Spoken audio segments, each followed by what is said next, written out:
माननीय supreme court ने मुझे 21 दिन की मोहलत दी थी।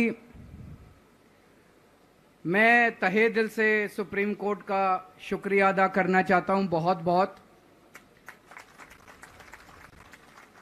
उन्होंने चुनाव प्रचार करने के लिए मुझे ये मोहलत दी थी। 21 दिन कल पूरे हुए। अब यहां से मैं सीधा तिहाड़ जा रहा हूं। ये 21 दिन मेरे लिए बहुत विस्मरणीय है। मैंने एक भी मिनट खराब नहीं किया। रात दिन 24 घंटे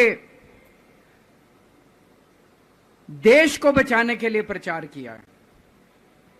केवल आम आदमी पार्टी के लिए प्रचार नहीं किया, सारी पार्टियों के लिए प्रचार किया। बंबई भी गया, भिवंडी भी गया, हरियाणा भी गया, उत्तर प्रदेश भी गया, पंजाब भी गया, जमशेदपुर भी गया।